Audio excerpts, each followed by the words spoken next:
마가복음 10장입니다.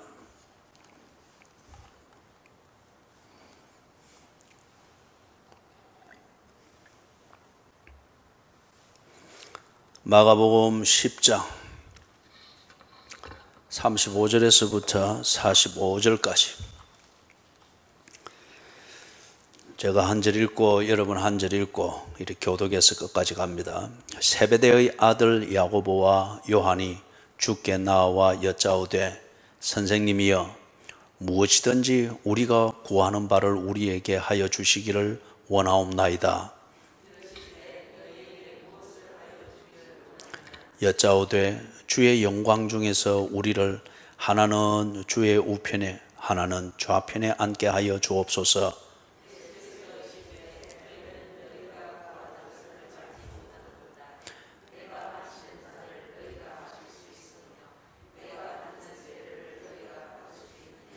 그들이 말하되 할 수 있나이다.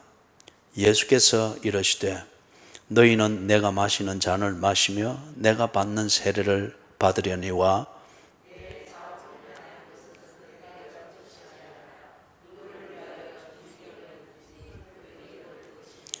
열 제자가 듣고 야고보와 요한에 대하여 화를 내거늘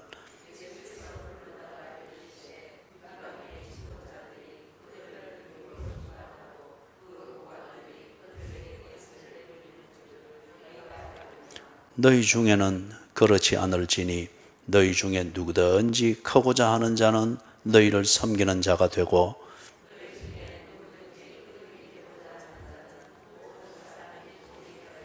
같이 합시다. 인자가 온 것은 섬김을 받으려 함이 아니라 도리어 섬기려 하고 자기 목숨을 많은 사람의 대속물로 주려 함이니라. 아멘. 이 지금 제자들이 참 우리가 이렇게 보아도 참 답답합니다.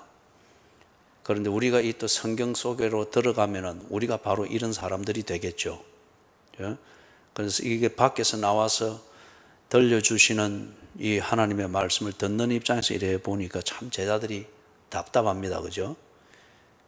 그래서 지난 수요일 날 우리가 낮에 볼 때에 32절에서부터 34절 보니까 예수님은 굉장히 심각한 말씀을 하셨습니다.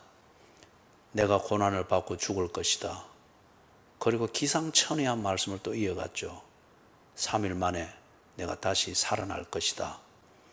뭔가 아주 심각한 이 말씀을 하고 계시는데 대뜸 받아가지고 요 제자들이 지금 이렇게 하고 있단 말이에요.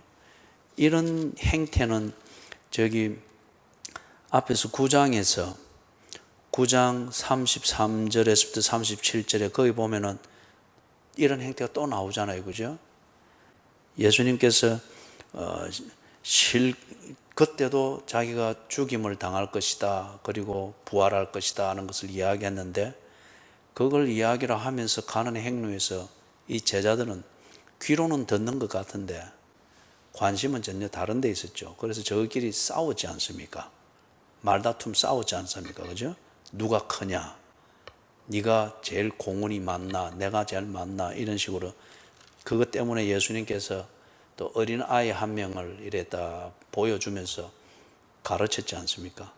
그거 얼마 안 됐는데 지금 또 이렇게 예수님께서 당신이 죽으실 것이고 그리고 살아날 것이다. 이걸 예수님 말씀할 때마다 제자들은 자꾸 엉뚱한 소리를 하니까 그렇지 않습니까? 여러분도 심각하고 중요한 얘기일수록 상대방이 그것에 대해서 귀를 안 기울이면은 사람이 더 화가 나든지 실망이 되든지 안 그러면 그 사람에 대하여서 달리 보게 되든지 그렇죠. 그냥 대수롭지 않은 얘기, 그냥 일상적인 얘기 아니면 시시껄렁한 그냥 웃자고 하는 그런 얘기를 하는데 상대방이 관심 안 가지고 꼭 반응이 지 얘기 또 이렇게 바로 나오고 이러면은 그것도 뭐 웃고 넘어갈 수가 있고 웃자고 하는 얘기로 들을 수가 있죠. 그런데 정말 심각한 이야기, 중요한 이야기, 뭐 내 딴에는 중요하게 여길지라도 정말 중요한 얘기를 심각하게 하는데 그런 식의 웃자고 얘기를 나눌 때와 같은 태도로 듣고 그렇게 반응을 하고 뭐 지 이야기 대뜸 툭 내뱉듯 해서 하고 이래서 하면은 그러면 이거는 전혀 분위기가 다르죠. 그런데 예수님이 이런 걸 지금 계속 겪으면서도 세 번째 이 말씀을 하는 거예요. 왜 그렇게 불쾌하고 참 그한 비인격적인 그런 태도를 보이는 제자들에게 그런 한번 모욕감을 느꼈으면 됐지. 그럼에도 불구하고 이 똑같은 이야기를 세 번째 하고 있느냐 말이에요. 그럼 이건 정말 중요하다는 겁니다. 정말 중요하다는 거예요. 단지 여기 중요한 얘기를 제자들이 못 듣고 못 알아듣고 넘어간다 그렇게 해서 뭐 할 만큼 했다고 끝낼 수 있는 그런 정도로 중요한 것도 아니라는 거예요. 알아듣든 못 알아듣든 이것을 꼭 말해서 새겨두어야 될 정도로 반드시 이 일은 일어날 것이고 이게 그들의 운명을 결정할 중요한 이야기이기 때문에 제자들은 여전히 철딱서니가 없어서 지 관심대로만 듣고 똑같이 모욕적인 행동을 하지만은 그러나 그들을 위하여서 오신 예수님께서 그리고 그들을 위하여서 그들을 만나고 지금 3년 동안 동고동락해 주는데 제자들은 자기들이 예수를 위해서 동고동락해 주는 걸로 생각을 하고 있죠. 그러니까 뭔가 자꾸 공을 인정받으려고 하는 거죠. 그런데 실제로는 뭡니까? 예수님께서 이런 제자들을 위하여서 오신 것이고 이런 제자들을 위하여서 그들의 눈높이에서 그들처럼 참 이 뭡니까? 이 생각도 없고 비인격적이고 그런 사람들과 같이 지내니까 예수님도 같은 무리로 취급을 받잖아요. 그럼에도 불구하고 그들과 함께 해주시면서 뭔가를 지금 가르치려고 하는 거죠. 그들을 위해서. 그렇기 때문에 이 제자들이 그렇게 해서 아이고 이건 더 이상 가망 없다 그래야 할 문제가 아니라는 거예요. 어차피 예수님이 당신 스스로의 목적을 가지고 그 목적에 많도록 당신의 수준에서 지금 제자들처럼 낮아져서 그렇게 이 일을 하고 있는 이상 예수님이 기분 나쁘다고 해서 접을 문제가 아니고 이것들이 못 알아듣는다라고 해서 더 이상 가치 없다고 해서 거두어 드릴 문제가 아니라는 거죠. 반드시 일어날 것이고 예수님은 꼭 이렇게 할 것이라는 거죠. 그렇기 때문에 지금 심어 놓는 겁니다. 그래서 이걸 지금 세 번째 이야기를 하죠. 그런데 예수님이 그렇게 말씀을 34절까지 해서 딱 했는데 대뜸 이 또 제자들이 이렇게 탁 나온 거예요.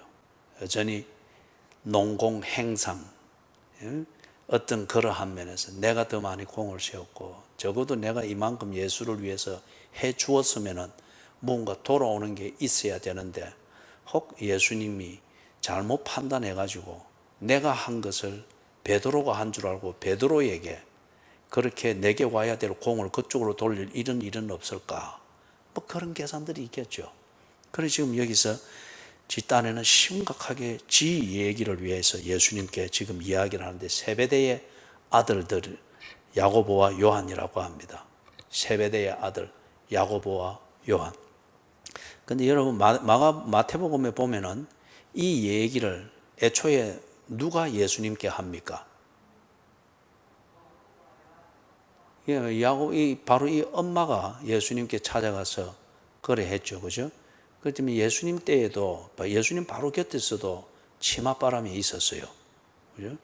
그래 가서, 아이고, 우리 아들. 그러면은 지금 이게 보면은 이제 이런 거죠. 세베대의 이 아들이, 야고보와 요한이 예수님께 이리 말하는 것은 얼굴에 철판 깔고 그렇게 그리 하기는 그나마 좀 뭐가 있지 않겠어요? 그러나 어쩌면 이 말은 이런 말이기도 이런 분위기이기도 해요. 예수님 일전에 우리 어머니가 이야기한 거 혹시 아직 이해 못 했습니까?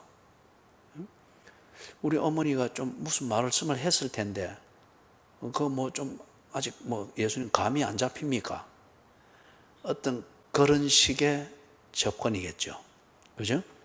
그래서 딱 물어봅니다. 주께 나와 여짜오되 선생님이여 무엇이든지 우리가 구하는 바를 우리에게 하여 주시기를 원하옵나이다. 아, 담대해요, 그죠? 그리고 이렇게 예수님과 대화할 때 뭐 솔직하고 좀 격이 없고 꾸밈이 없이 그러나 진솔하게 하는 거 참 좋은 대화입니다, 그죠?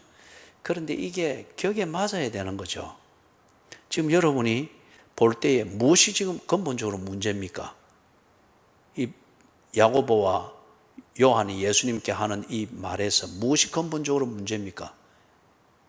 이미 대화가 틀어진 게 뭡니까?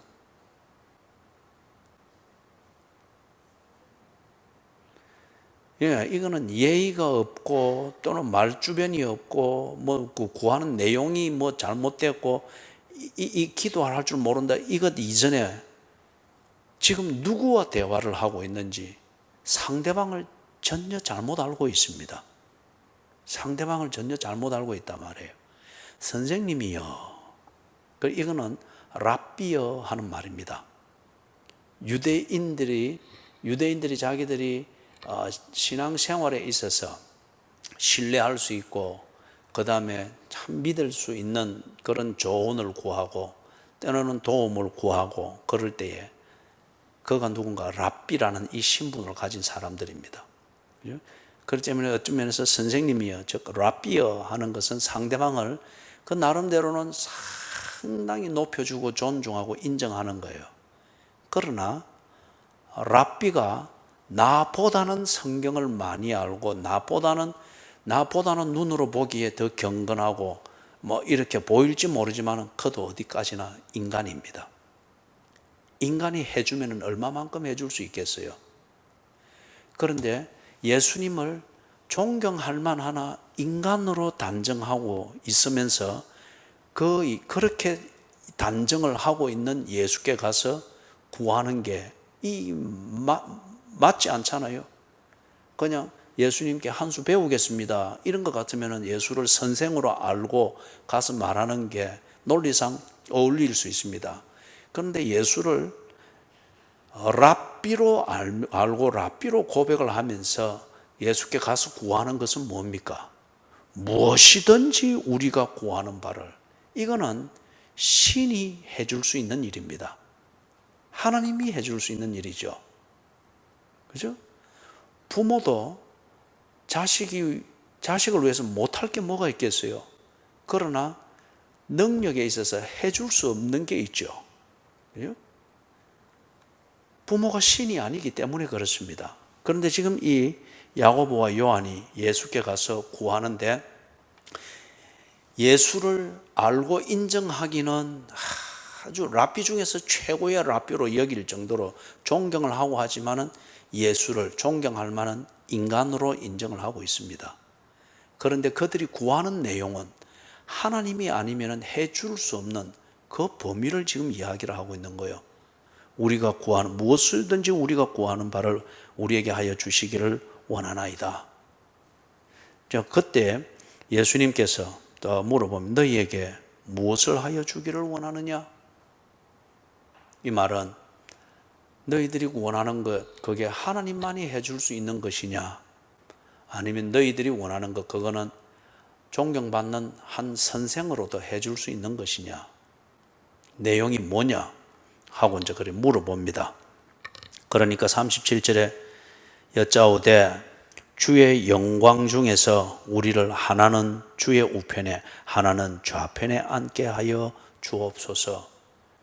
자, 이 내용상 볼 때 이거는 누가 해줄 수 있는 일입니까? 누가 들어줄 수 있는 일이에요? 하나님이 들어줄 수 있는 일입니다. 그죠? 하나님이 해줄 수 있는 일이다 말이에요. 그런데 이 자체가 이미 야고보와 요한이 뭔가 근본적으로 잘못되어져 있습니다. 그죠? 자, 그 다음에 이것을 보면은 예수님이 요한복음에서 보면은 이 일이 일어나기 전에 예수님이 제자들에게 가르쳤죠. 하나님께 구할 때에 어떤 중심으로 구해야 되는지, 그리고 하나님과 대화가 되는 게 뭔지, 이걸 우리 지금 소위하고 진호를 불러내서 어디에 있노 물으면서 외워보라 하면은 대번에 외울 거예요. 한번 해볼까? 예. 아마 눈치 하는 분위기가 그렇습니다. 와이사스까지 선물 주는데 그렇게 괴롭히면 됩니까? 그런 그건데. 예. 요한복음 15장 7절. 자, 같이 외워봅니다. 시작.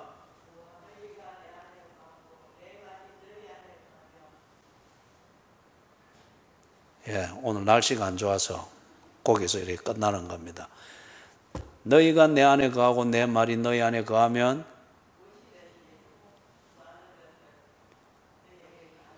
예, 오늘 황사가 끼다 보니 막 이리저리 순서가 좀 뒤바뀝니다. 그죠? 무엇이든지 원하는 것을 구하라. 그리하면 이루리라. 그죠? 너희가 내 안에 거하고 내 말이 너희 안에 거하거든 무엇이든지 이 야고보와 요한이 와서 무엇이든지 원하는 것을 이루어 주기를 원하나 했더니 무엇이든지 구했잖아요. 그죠? 근데 어떤 때에 그렇게 구하라 했죠? 너희가 내 안에 거하고 예수 안에 거하고 예수의 말이 너희 안에 거하면은 다시 말해서 예수님의 본질 그대로 너희들이 다 인정하고 믿고 신뢰하고 예? 그 다음에 예수님이 주신 말씀대로 이게 하나님의 말씀, 구세주의 말씀인 줄 믿고 그대로 하는 이게 내가 너희 안에 있고 내 말이 너희 안에 있으면 이겁니다. 우리가 이 신앙 고백을 전제로 해서 아까 찬송가를 세 곡을 그 가사의 내용으로 부른 겁니다. 왜 우리가 새벽부터 이렇게 일어나 그렇게 그리스도인으로 최선을 다해 살려고 하는가? 내가 예수 안에 있고 예수의 말씀이 내 안에 있기 때문에 볼지어다 내가 너희와 항상 함께 있으리라. 두려워 말라. 내가 너희 하나님의 됨이니라. 놀라지 말라. 내가 너와 함께 함이니라. 내가 그분이 나의 하나님인 것을 믿습니다. 믿고 잤습니다. 그리고 잠자고 깰 때에 내 지각에서 다 새겨져 있는 그분의 말씀, 이 말씀이 오늘 내 하루 일과이고 오늘 내 삶의 내용이다. 이게 다 믿어집니다. 그렇게 해서 일어나서 다 챙겨 입고 다 챙겨 입고 그리고 일터로 나갑니다. 이 일터는 단지 돈을 버는 의미가 아니라 일용할 양식을 주시는 바로 그 현장인 것을 알기 때문에 경기와 상관없이 내가 먹어서 그리스도인답게 사는데 필요한 에너지를 하나님이 공급해 주시는 바로 그 현장, 그 만나가 내리던 광야와 같은 그 현장이 오늘 내가 나가는 일터이며 내 손으로 하는 일인 것을 알기 때문에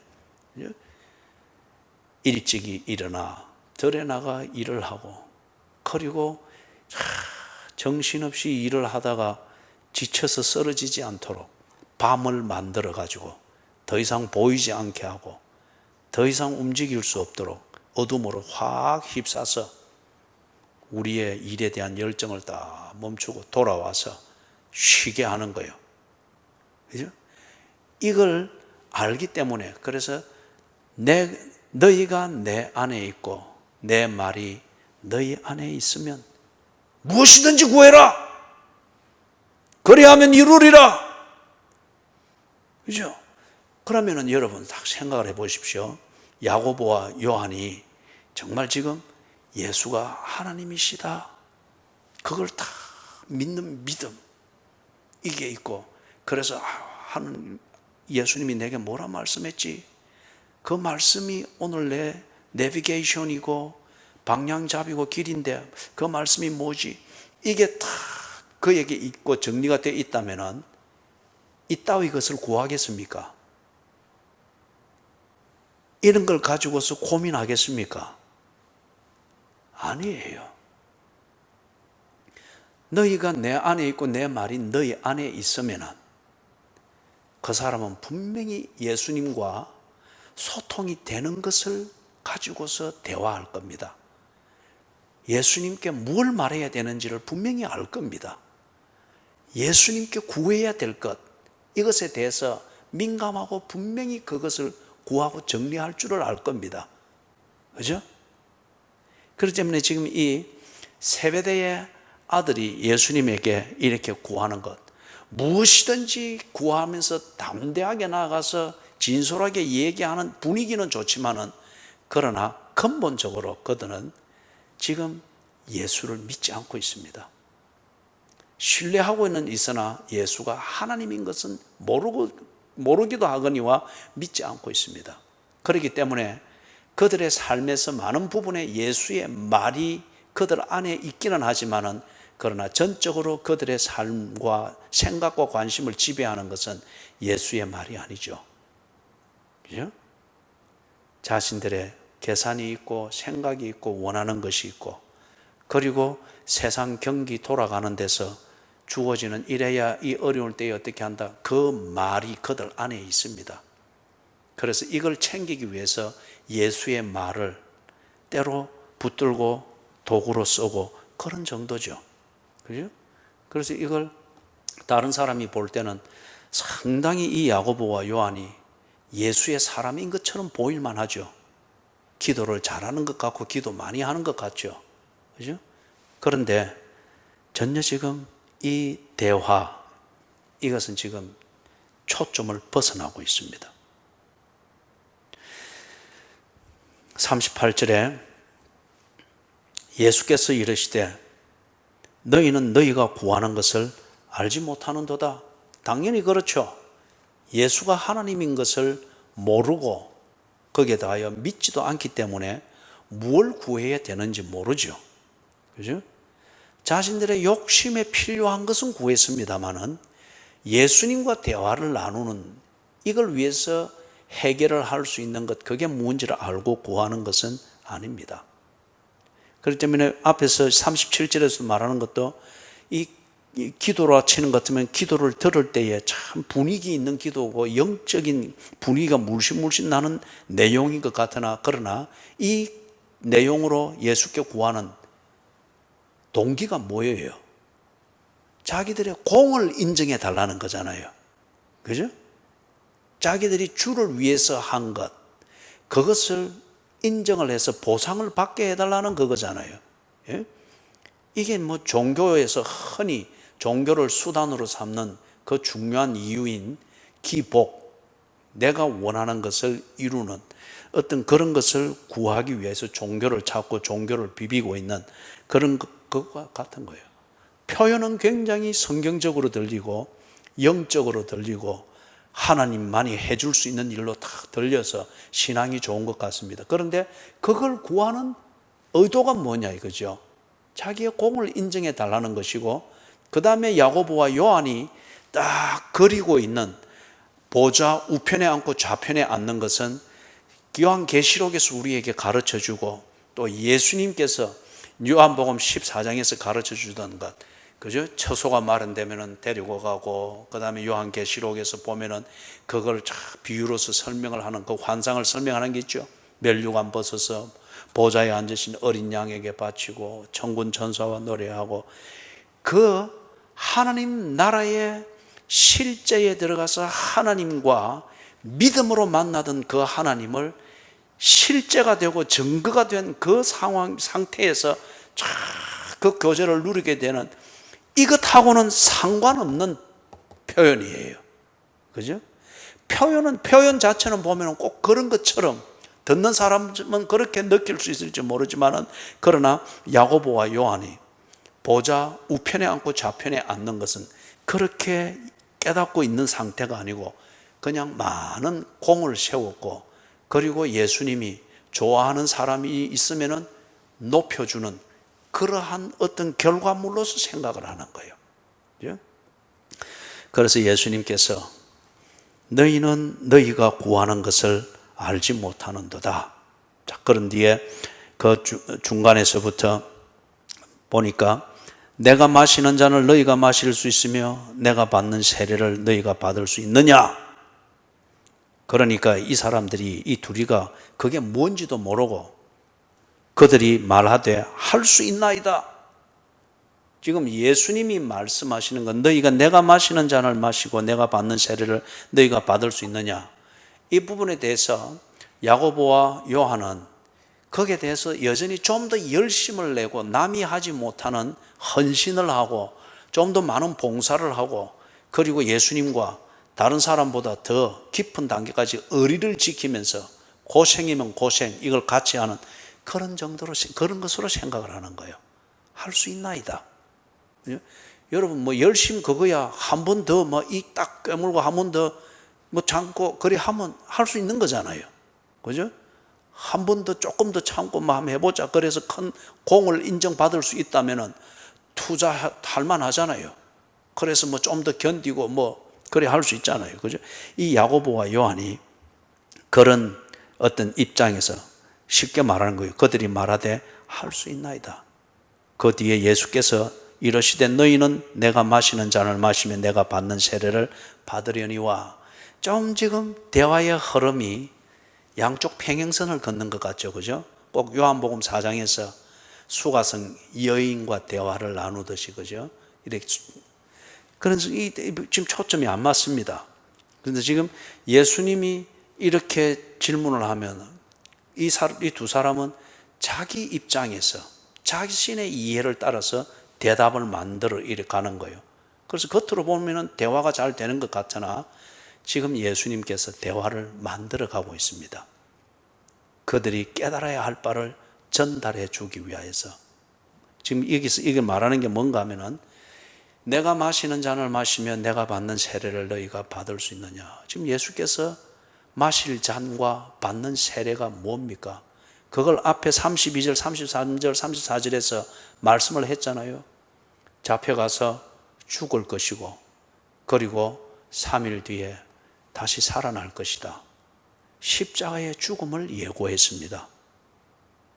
이걸 두고서 누가복음 22장에 보면은 예수님이 잡히기 전날 밤에 심각하게 기도했잖아요. 그죠? 아버지여, 이 잔을 할만하시거든 이 잔을 내게서 옮겨 주시옵소서. 그러나 내 원대로 마옵시고 어떻게 하시라고요? 아버지의 뜻대로 하옵소서. 여러분들은 굉장히 하여튼 이 처신을 안전하게 잘해요. 다 외워할 때에 그때도 고개를 들고 외우면 틀린 게 들킬까 싶으니까 혹 틀려도 안 들키도록 그때는 빨리 고개를 낮춰서 홍홍홍 딱 이러죠. 그러면 마무리를 내가 해야 돼요. 그죠? 거기에서 예수님이 분명히 그렇게 딱 말했잖아요. 그죠? 할 수만 있으면 이 잔을 내게서 옮기시옵소서. 지금 예수께서 마시려고 하는 잔은 십자가의 죽으심입니다. 아버지의 뜻을 순종하기 위해서 죽으시는 겁니다. 받을 세례가 그러면 뭡니까? 거기서 피와 물을 다 쏟으시죠. 그죠? 이 세례를 통하여서 완전히 다 새로워졌음을 증거하는 그 의식이 세례였지 않습니까? 예수께서 십자가에서 죽으심, 이걸 통하여서 자기 백성들의 죄를 대속하기 위한 제물이 되심. 그죠?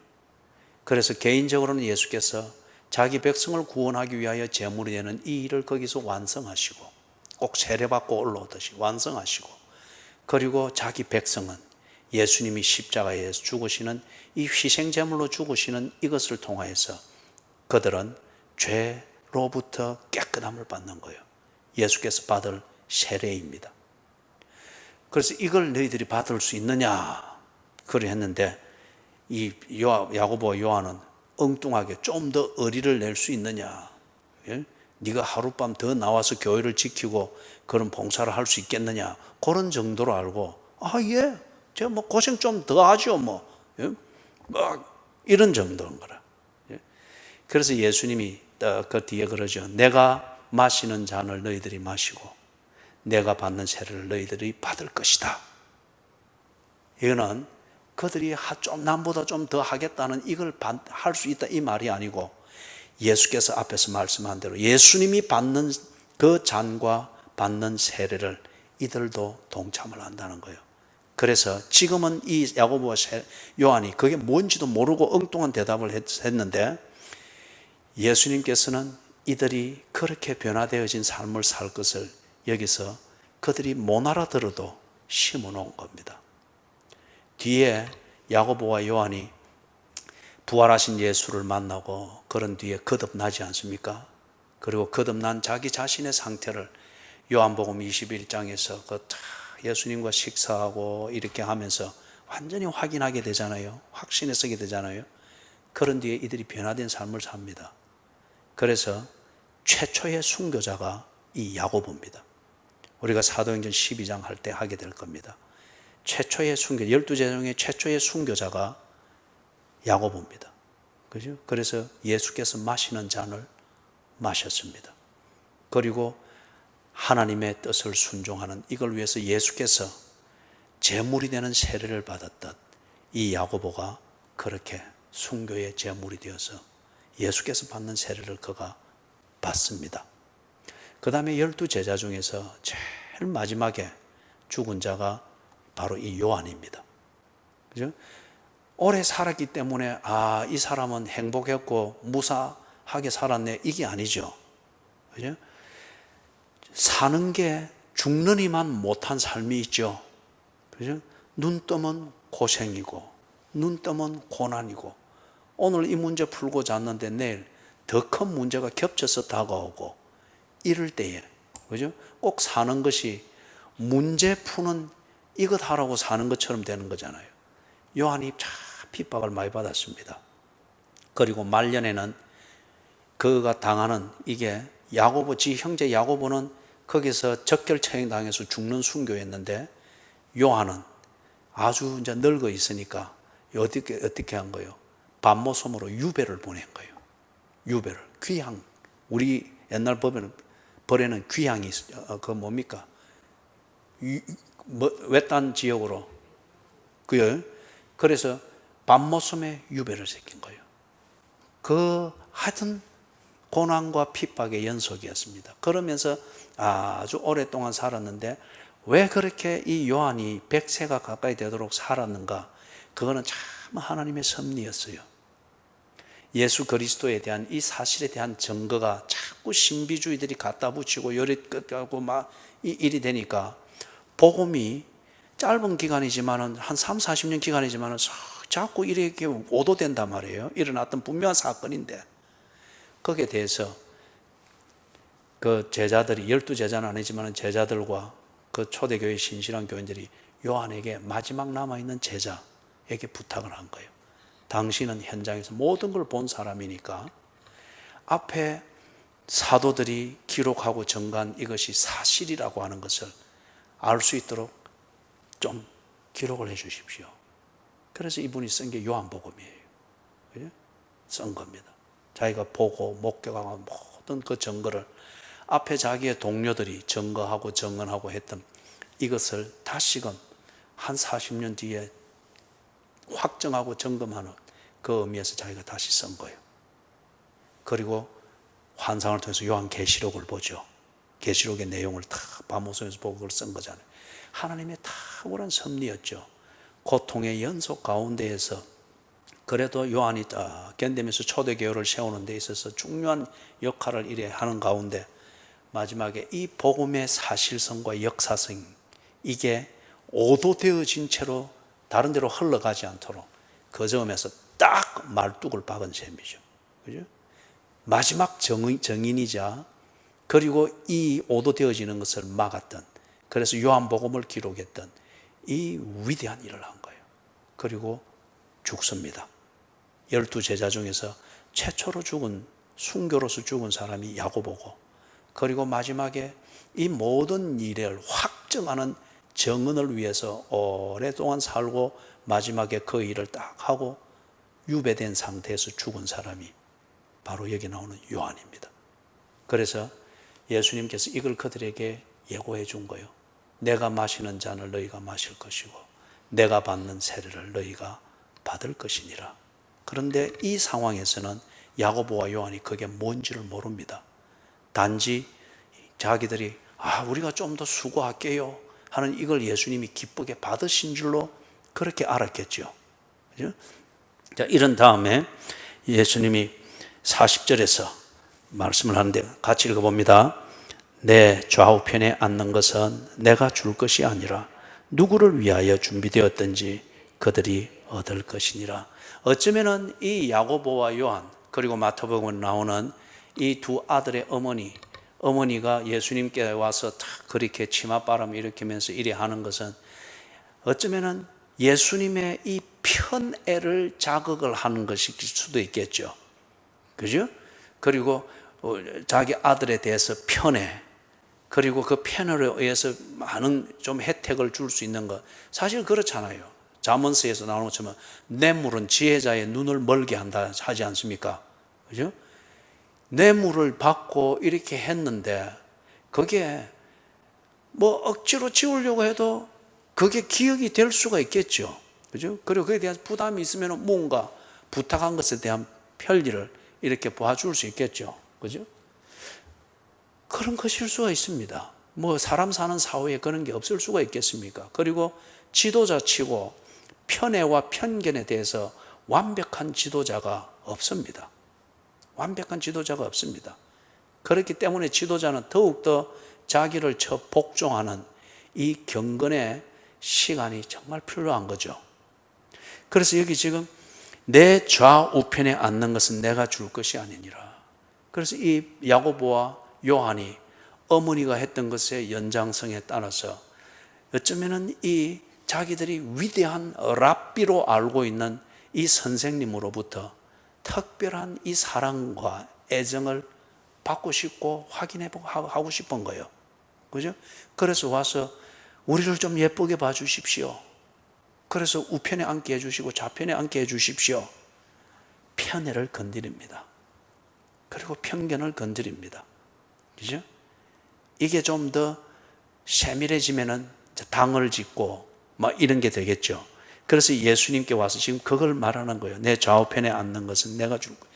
여러분, 종교에서 모든 종교에는 돈 아니면은 재물을 바치는 이게 있습니다.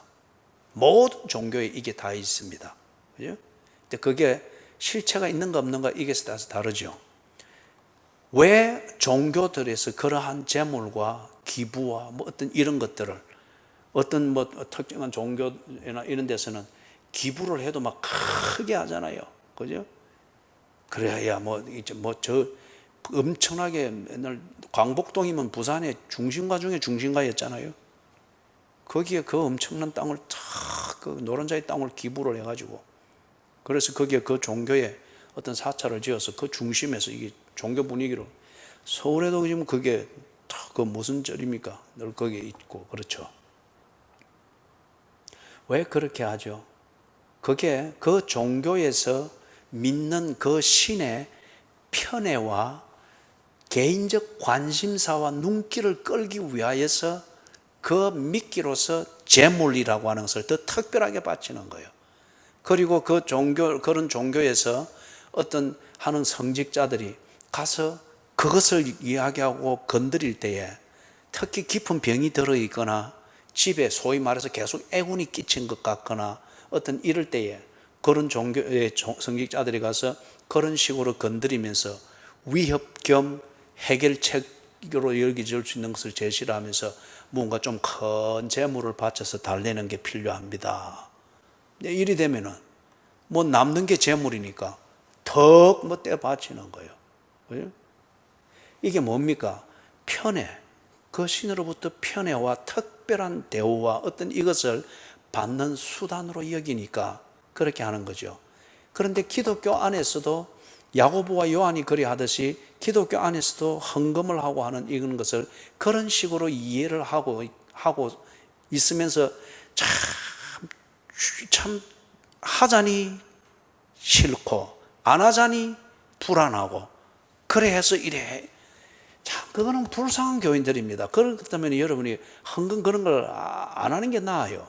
11조도 역시 마찬가지고 이런 것은 절대 기독교에서 말하는 이 헌금을 한다 또는 재물을 나누어서 구제를 한다, 이것은 하나님의 특별한 편애를 얻고 내게 그냥 뇌물을 받은 자가 관심을 기울여주는 그러한 종교적 복채가 아니에요. 이것은 그야말로 11조의 성격은 하나님을 왕으로 인정하고 하나님의 은혜로 내가 오늘도 살고 있습니다.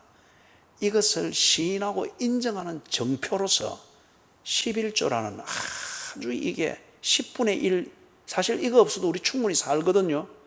그런데 이 10분의 1을 떼서 어딘가로 주면은 모든 걸 다 뺏기는 것처럼 여기게 만드는 아주 심리적으로 참 이 미묘한 작용을 하는 숫자예요. 그래서 그걸 가지고 테스팅을 하는 거예요. 네가 정말 나를 믿는지, 정말 네하고 내하고의 관계, 이것을 네가 절대 신뢰하는지 10분의 1을 바쳐봐라. 그겁니다. 그래서 아브라함 때에는 그 10분의 1을 누구한테 바쳤어요? 의의 왕이라고 하는 멜기세덱에게 바쳤잖아요. 그게 무슨 말입니까? 당시의 사람들은, 고대로 올라가면 사람들은 왕의 언덕과 왕의 땅에서 경작하여 먹고 산다고 믿던 겁니다. 그렇기 때문에 그들이 추수하게 되면 꼭 세금을 10분의 1을 왕의 그거 세금으로 떼서 바친 거예요. 왕의 언덕으로 산다고 하는 이것 고백의 정표로서. 그래서 하나님께서 내가 네 왕인 것을 믿나? 예. 그러면은 세상의 왕에게 네가 그 언덕으로 그렇게 한다고 하는데 내 언덕으로 사는 것을 믿으면은 내게 바쳐봐라. 시험하는 거예요. 확인해 보고자 하는 거예요. 그죠? 편애나 그런 것이 아니고 이미 은혜는 다 주어진 겁니다. 이제는 그 은혜 가운데서 정말 맛깔나는 교제를 하고자 하는 거예요. 교제를. 이게 기독교에서 말하는 그 헌금 또는 재물 이런 것을 가지고 나눠서 구제를 자꾸 가르치고 독려하고 하는 그런 그 목적입니다. 그렇기 때문에 다른 종교에서 그 종교에서 섬기고 있는 신의 편애를 만들고 특별한 관심을 끌어서 아주 특별한 기회를 혜택을 누리기 위해서 복체의 성격으로 재물 드리고 막 물질 그것하고는 성격이 전혀 다른 문제예요. 그런데 지금 이 야고보와 요한이 그런 식으로 이해를 하고 있는 거예요. 그런 식으로 이해를 하면서 예수님께 편애를 얻고 그걸 통해서 뭔가 특혜를 누리고자 하는 거예요. 거기에 대해서 예수님이 딱 잘라 말씀을 하는 겁니다. 내 좌우편에 앉는 것은 내가 줄 것이 아니니라. 다른 말로 하면 내가 너희들을 사랑한다. 그런데 동일하게 베드로, 빌립, 내 다른 10명도 다 똑같이 사랑한다. 그렇기 때문에 내가 너희들에게 특별히 그들 몰래 해줘야 될 편에 있는 게 없느니라. 그런 걸 기대하지 말아라. 그 말이에요, 이게. 그죠? 그 말이에요. 하나님이 주시는 은혜는 편애와 편견에 따라서 특혜를 해주고 이게 아니다는 겁니다. 랍비 같으면 예수님이 그들이 알고 있는 대로 랍비일 것 같으면 눈에 드는 제자가 있을 것이고 편애가 기울어지는 제자가 있겠죠. 그죠? 제자들 중에서 그럴 수도 있으니까 그런 식으로 가지고서 이 야고보와 요한이 와서 예수님께 이렇게 거래 삼아 이래 하니 예수님이 그걸 딱 잘라 말하는 거예요. 내 좌우편에 앉는 것은 내가 줄 것이 아니니라. 누구를 위하여 준비되었든지 그들이 얻을 것이니라. 하나님과의 관계. 하나님과의 관계 안에서 하나님의 자녀답게 산 대로 그렇게 대우를 받고 보살핌을 받고 교제의 은혜를 누릴 것이라는 거예요. 그래서 종교로 이해하지 말라는 겁니다. 자, 그 다음에 그러고 난 뒤에 이걸 41절에 10제자가 떡 듣고 나니까 성질이 확 났습니다. 그죠? 똑같아요, 지금. 똑같아요. 다 지금 이 농공 행상에 대한 이 기대치에 빠졌습니다. 내가 그렇지 않습니까? 종교는 다 그런 기대를 가지게 만들죠. 이만큼 열심히 했고 이만큼 치성을 드렸고 이만큼 갖다 바쳤으면 내게 돌아오는 게 있어야지. 그래서 이 사고방식에서 벗어나지 못한 교회 안의 교인들이 어느 때가 되면은 지풀에 지쳐가지고 뭐 떠나거나 이상한 사람으로 변질돼 버리거나 뭐 그죠? 살은 것도 아니고 죽은 것도 아니고 그렇게 되는 경우가 있죠. 이 제자들이 지금 거기에 지금 현재는 빠져 있습니다. 그리고 그 기대가 계속 살아있으니까 아직은 살아있는 고기처럼 펄떡거리는 거예요. 그래서 지금 이 41절에 다른 10제자들도 분노했습니다. 아니 공으로 따지자면은 내가 네 못지않고 네가 모르는 그런 공과 헌신을 내가 하고 있고, 그런데 이게 대해서 예수님이 공평하게 판단해 줄 것이라 생각하고 기다리고 있는데 어디 너가 가가지고 예수님께 편애를 싹 끌어내려고 하고 이렇게 하노? 이거는 이러면 안 되지. 우리도 지금 여기서 기다리고 있는데 너것도 기다려야지. 이제 이런 식의 막 다툼이 일어나는 그거예요. 그죠? 예. 42절에서부터 45절, 이거는 앞에 우리가 9장 할 때에 다루었기 때문에 오늘 여기서는 간단하게 다룰 수가 있겠습니다. 그래서 예수님이 이제 12를 다 불러가지고 딱 정리를 합니다. 너희들은 와 이방인 집권자들의 사고방식을 가지고 그런 식으로 처신을 하려고 하느냐?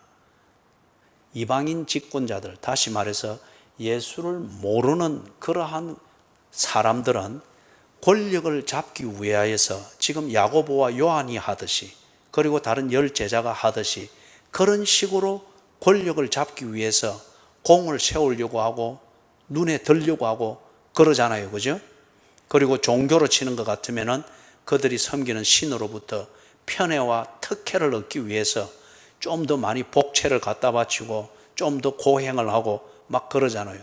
이거는 하나님을 모르는 사람들, 자기의 생각을 가지고서 뭔가 높은 자리에 앉으려고 하고 그 권력을 행하고 그리고 그 공에 대한 보상을 받으려고 하는 그런 사람들이 지금 야고보나 요한 그리고 제자들이 생각하고 있는 그런 사고방식으로 처신한다는 거예요. 그죠?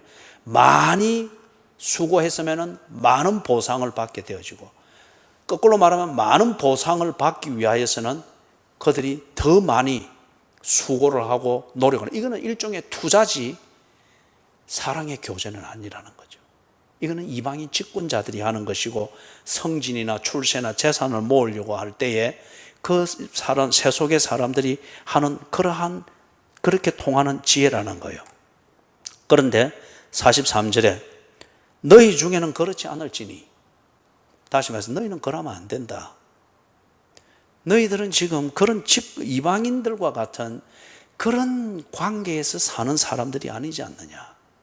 하나님과의 관계에서 사는 하나님의 자녀들이지 않느냐. 그런데 왜 그들이 구하는 권력을 구하고 그들이 구하는 재산을 구하고 그들이 구하는 어떤 그러한 높은 자리를 찾기 위해서 그들이 하는 방식을 고집을 하면서 왜 내게 붙어 있느냐? 그리고 왜 그런 걸 얻기 위해서 내게 기도를 하느냐? 너희는 그런 종류의 사람이 아니니라. 하나님의 자녀들이지 않느냐? 만약에 이 12제자가 하나님의 자녀, 즉 예수의 제자가 아닌 것 같으면 예수님이 이 말씀을 할 필요가 없습니다. 그죠? 필요가 없습니다. 백조가 모여 있는 곳에 오리 한 마리 톡 들어간 셈일 때에 이 오리를 백조로 만들고자 막 그럴 필요가 없는 거예요. 이 오리는 오리의 무리로 돌려보내주면 되는 거예요. 그런데 지금 이 제자들이 예수님께서 지금 제자로 삼으시고 하나님의 자녀 되게 하시고 지금 이렇게 만들어 가고 있는데 이걸 몰라도 너무 모르는 거예요.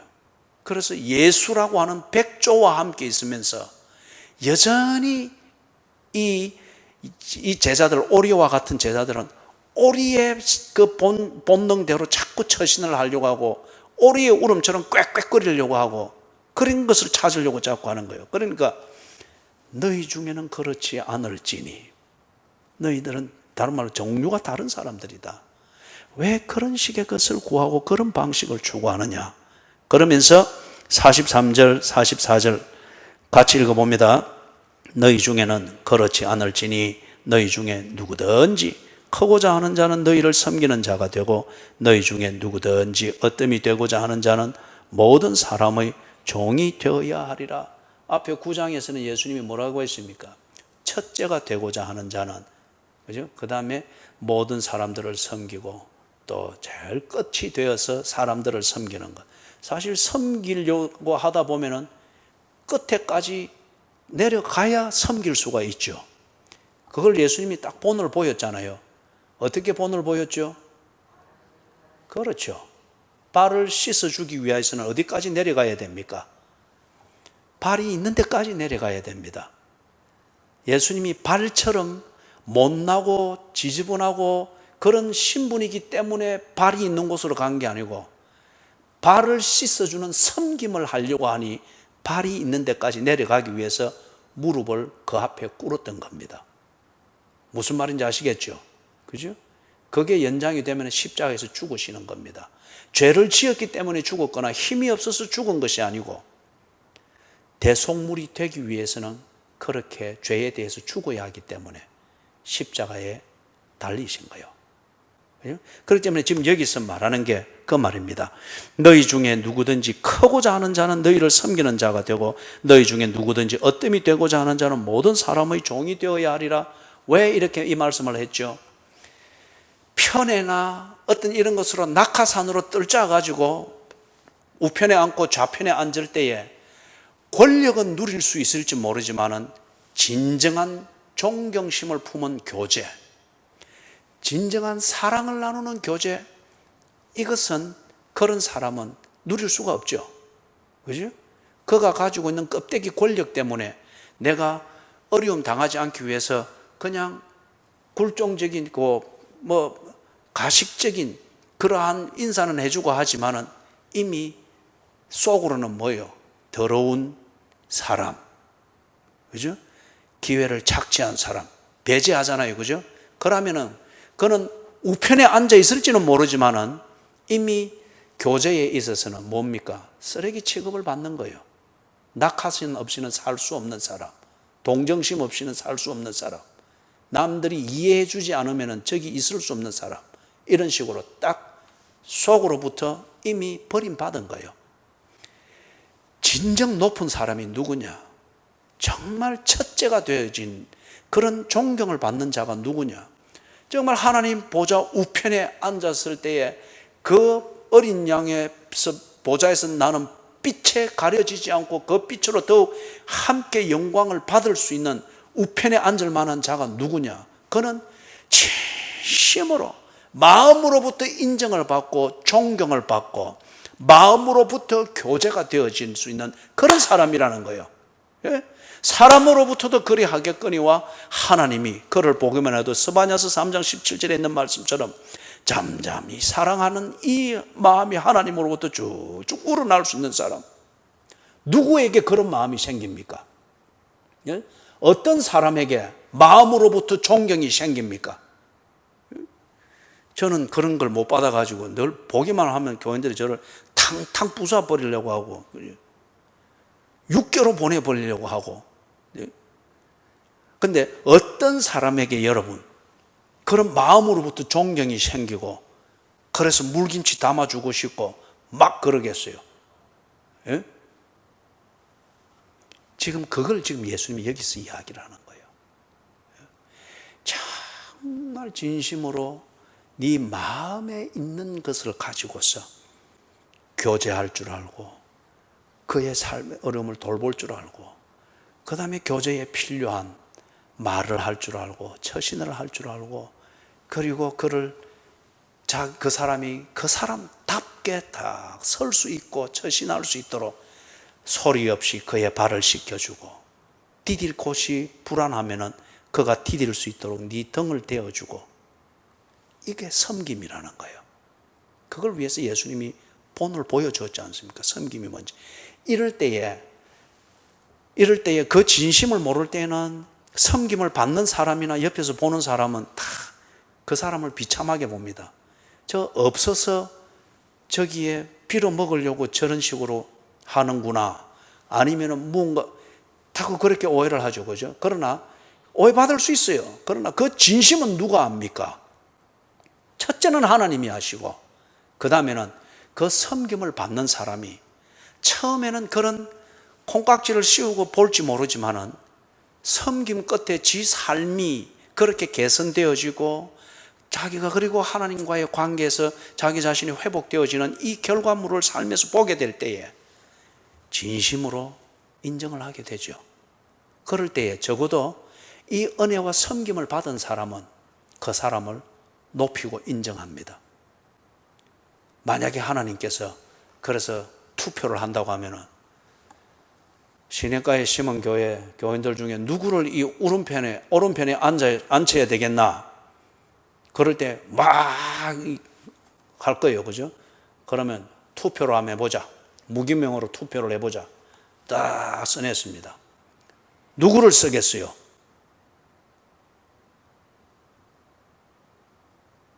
누구를 쓰겠어요? 아니, 내가 지금 대답을 끌려고 하는 게 아니고, 여러분이 딱 그럴 때에 마음에 새겨져 있는 사람이 있잖아요. 내가 옥에 갇혔을 때에 옥바라지를 해주고, 내가 병들었을 때에 병수발을 해주고, 내가 정말 없어서 인간답지 못하게 그렇게 나락으로 떨어질 때 내게 먹을 것을 주고 입을 것을 주어서 회복할 수 있도록 섬겨주었던 그 사람. 그렇게 섬겨주어서는 나는 그때 그에게 돌려줄 것이 아무것도 없음에도 불구하고 순수하게 내가 내 삶을 인간답게 회복할 수 있도록, 신앙이면 신앙생활을 회복할 수 있도록 섬겨주던 그 사람, 그가 마음에 있을 거잖아요. 그리고 그 이름을 적을 거잖아요.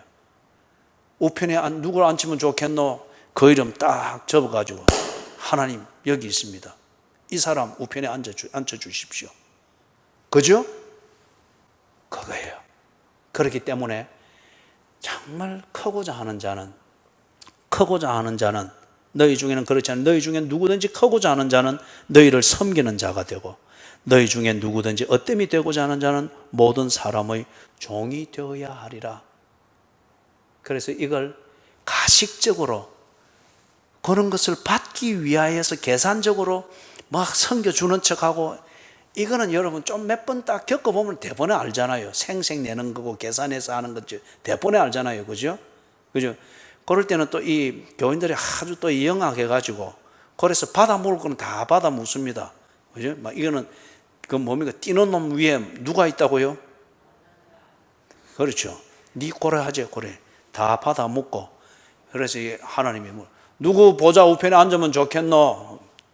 또는 그 사람은 와 안 적었노? 니인데 많이 하던데. 그래 다시 또 적습니다. 그거는 지옥으로 보내주십시오. 이유, 아주 위선적이고 생색내는 사람입니다. 지옥 해가지고 느낌표 쾅 찍었다. 무슨 말씀인지 알겠죠? 그죠? 우리 이런 정도의 구별은 다 하잖아요. 그래서 여기서는 진심으로 네가 정말 하나님을 아느냐, 네가 정말 하나님의 자녀인 것을 아느냐, 그러면은 이 세상 사람들이 하듯 그런 권력을 구하고 그런 방식으로 하면 안 되지. 하나님의 자녀답게 해야지. 그럴 때에 그 진심과 진실이 하나님으로부터 인정받고 그가 한 거기에 하나님의 일들이 나타날 것이니, 하나님을 아는 자들은 그를 진심으로 높이고 인정을 할 것이나 말이에요. 이럴 때에 자연이 커지는 거죠. 모든 사람들의 존경을 받는 거죠. 그래서 45절 같이 읽습니다.